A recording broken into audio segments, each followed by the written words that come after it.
Thank you very much, Excellency Mr. Ahmed Jassim Al-Zabi and my good friend, Excellency Ambassador Al-Banna from India.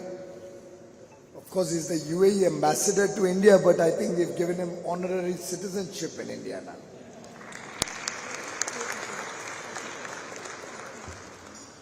Our Consul General in Dubai, Mr. Aman Puri, Madam Linda Fitz Allen, the CEO of Courts, and something very unique about which this morning I got some flavor, and it truly was quite exciting to see the way UAE has tried to develop their systems to align them with the rest of the world's legal systems and help bring the rule of law at investors and companies' doorstep. It's truly a very, very exciting journey that you have embarked on, ma'am. Mr. Bhandari and all the other distinguished entrepreneurs, PE investors, venture fund,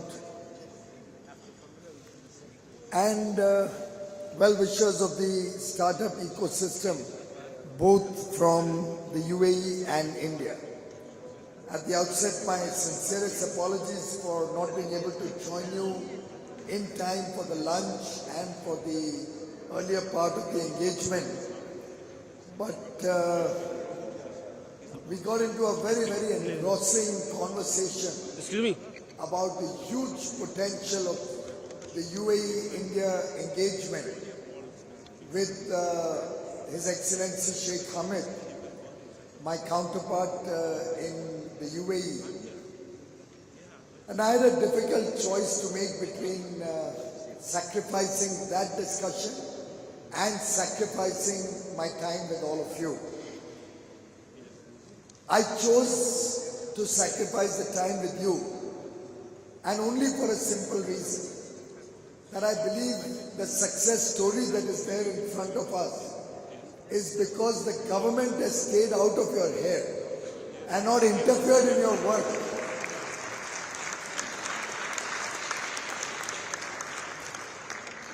Which is the very reason you are most successful today. I mean, can you imagine if we had brought in 6 licenses, 4 approvals, made you run to the corridors of power in Delhi all the time for every bit of your business? I suspect none of you would have been here as successful entrepreneurs or successful financiers. And some of the stories that we are hearing of the wonderful work that each one of you has done truly make all of us in India very, very proud of you.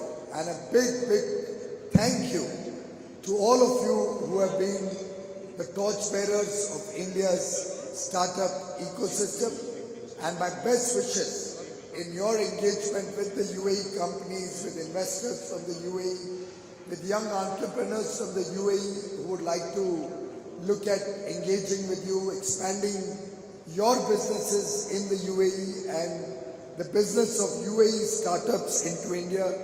I do hope the 700 startups who have showcased their ideas, their innovation at the Dubai Expo would have all gone back enriched with newer opportunities and newer ideas for the future.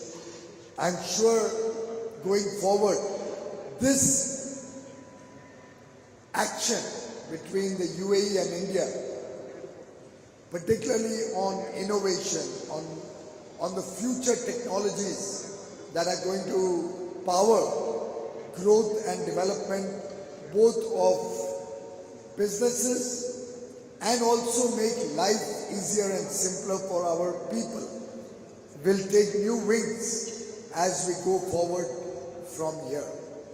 In fact, the entire innovation ecosystem that the startup industry represents are like the cryogenic engines which are giving growth a new dimension, a new momentum, particularly in India. And I hope as government We will only act as facilitators, helping you steer the ship and not literally try to catch your hand and make you row the boat. And therefore, this success story is to let you be, to let you innovate, to let you experiment, to allow you to fail, because it's only after you fail that you stand up again, you learn from your failures, you venture with newer ideas, your mind opens up to a new world altogether. And the way I see it is that this result, which was just now shared with all of you, the outstanding success stories of over 92 unicorns, probably half of them in the last 12 months, is something that makes every Indian proud of your work. And in some sense, today we are the third largest startup ecosystem, but our aspiration is to be the world's #1 startup destination.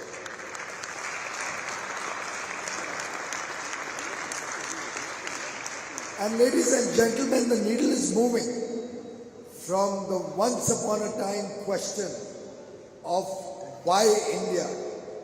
I think the story today is it has to be India. And I have no doubt that this transformation that we are witnessing, particularly in India, but also in your engagement, your outreach beyond the shores of India, through different technologies, be it fintech, be it health tech, be it edtech, be it retail business, the e-commerce business, each one of these sunrise sectors is opening up new opportunities, is helping the people of India get better services, better goods. We've been able to overcome the COVID period in large measure because of some of the work that many of you have done, particularly in the field of education, particularly in the field of financial transactions, in the field of delivery of goods and services through online mechanisms.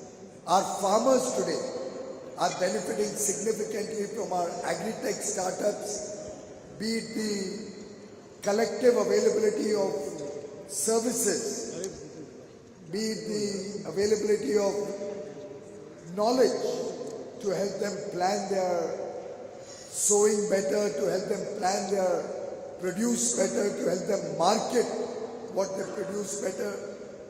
All these deep tech adoption that we are seeing in the country is helping us in problem solving, but is also helping us in generating new problems. Very often people don't realize what problem they are facing.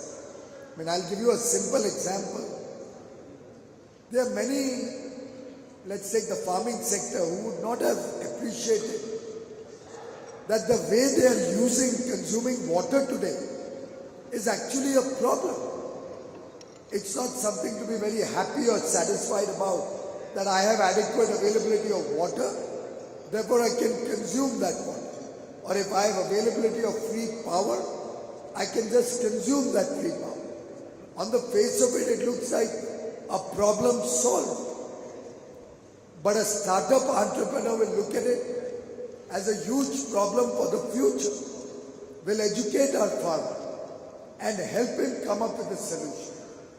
And therefore, I look at all of you not only as problem solvers, but as generators of problems, as people who will incisively look into what is happening today and how it can be done better. And that really is the attitudinal shift in the way we work, the way we live, and that provides us opportunities for each one of you to innovate with, come up with better ideas.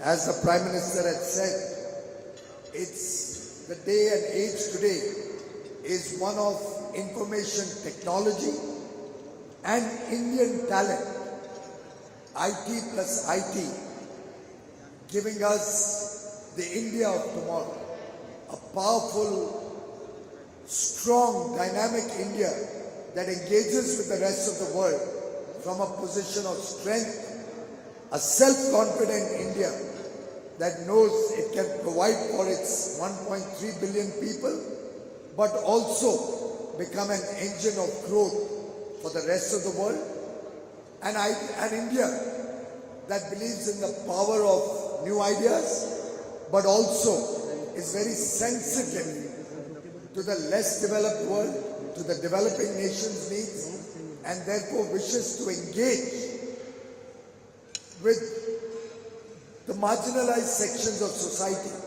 both in India and worldwide, and help them have a better future for themselves, for their families, for their children. And therefore I think this startup bug has actually caught the imagination of young India today. No more is every young child looking at a job in the government or becoming a job seeker. We have young boys like Ritesh coming from a small town in Rajya, which is really pretty much into the interiors of eastern India, in a state, Odisha, which has yet to see the fruits of development reach large parts of that region, but who came with the dynamism or the self-confidence of a young entrepreneur, with new thoughts, new ideas, willing to experiment, willing to fail, willing to work hard, with confidence, meeting people, whether in India or across the world, an infectious smile which can move mountains, if you ask me,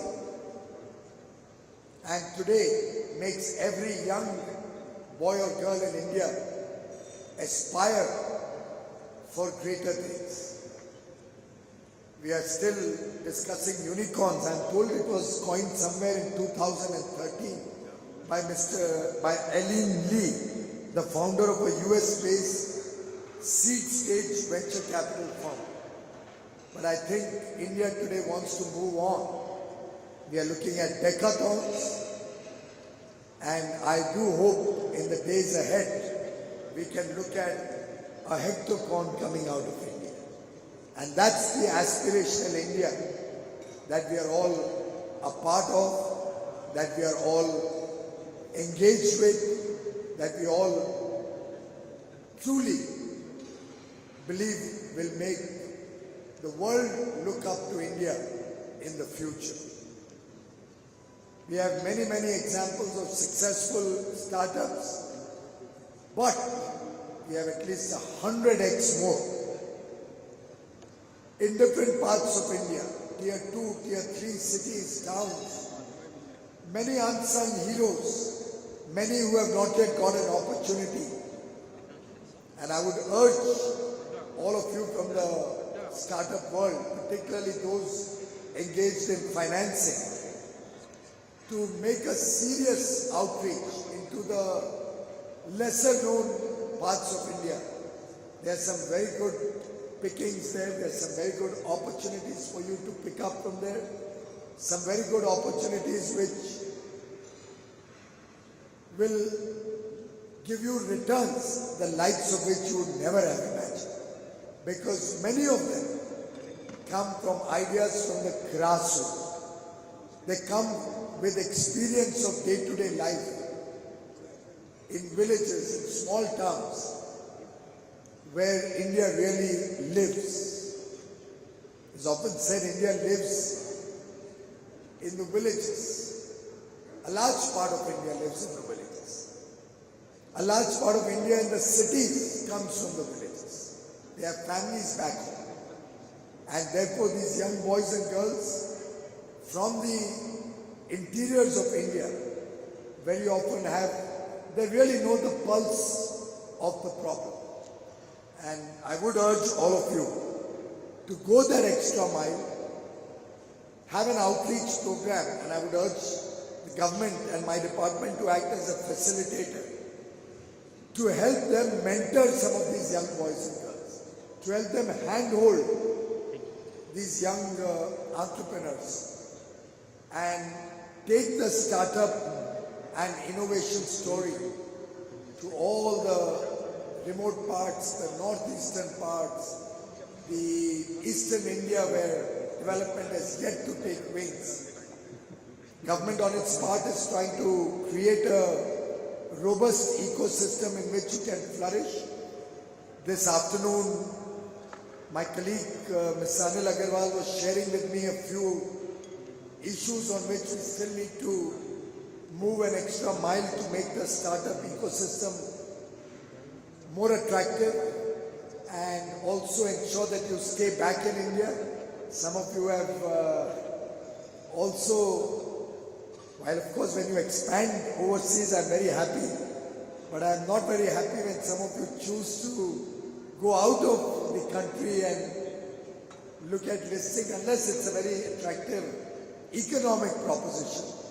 And therefore I do think India also needs to ensure that we provide a level playing field and provide the best ecosystem for our startups.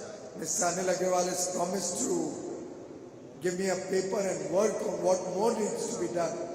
And even after I've left for my next engagement, I do hope you will continue to engage. Mr. Agarwal will be with you and come up with newer ideas with which we can work.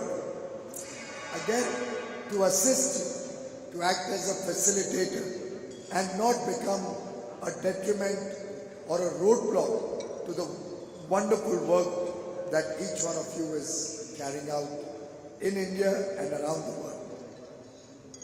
As they say in cricket, the pitch is firm, it's well rolled and will provide good bounce when you get out there to bowl. But we also have a pitch which supports good batting, and I'm sure between the entrepreneurs and innovators and the financiers or the investors, in Hindi the word is jugalbandi. This competition, this tryst between investors and entrepreneurs will always end in a draw, so that both get the best, both get well-balanced outcomes. Our entrepreneurs get a fair deal, our investors make fair returns. And it is only a win-win solution, only a win-win situation that ultimately wins in the end. And I am sure that all of you are present here today, and the wonderful response that I've seen our startups get at the Dubai Expo, whether in terms of raising finance, signing MOUs, getting angel investment, getting larger ticket checks, all of these will help further strengthen the strong bonds of friendship and partnership that UAE and India have demonstrated over the years. We have recently finalized a comprehensive economic partnership between the two countries, probably the fastest such engagement ever finalized in the world. In 88 days from start to finish, we were able to finalize our comprehensive economic partnership, and I am looking at this partnership heralding a new future, whether in trade, whether in services, whether in our business-to-business engagement, our attractive investment opportunities for investors from the UAE to look at.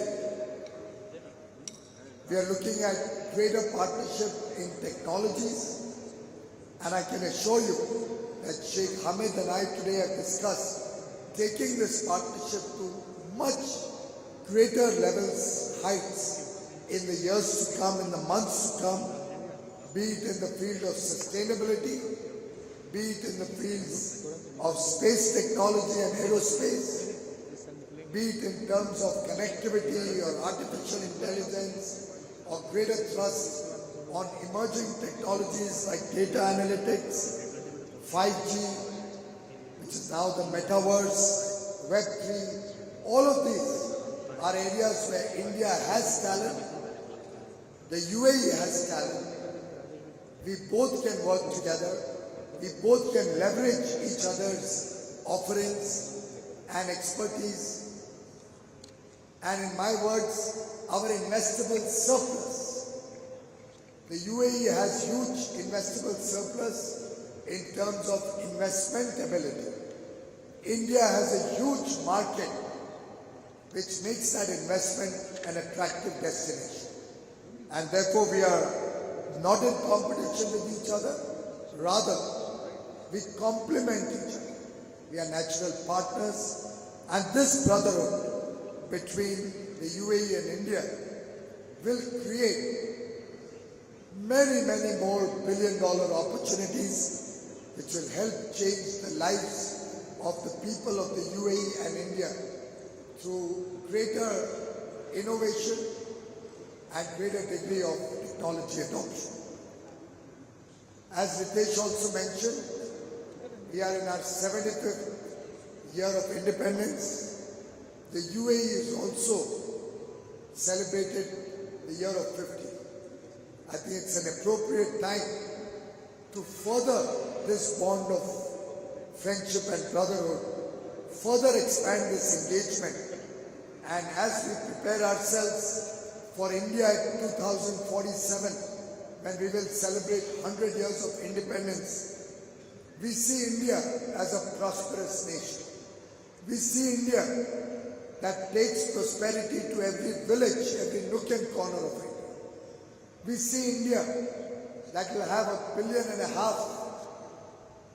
people, our young boys and girls, our entrepreneurs, all living high quality lives, taking prosperity to every family in the country, and India taking greater leadership role in the Committee of Nations. India providing leadership in changing the destiny of the less developed countries, of other emerging economies. And with the UAE and the UAE-India partnership blossoming in the years to come, I believe we are both destined to play an important role in the world economy and in ensuring a better future for billions of people around the world. This partnership, I believe, is going to be a defining partnership of the 21st century. My best wishes to each one of you. Thank you.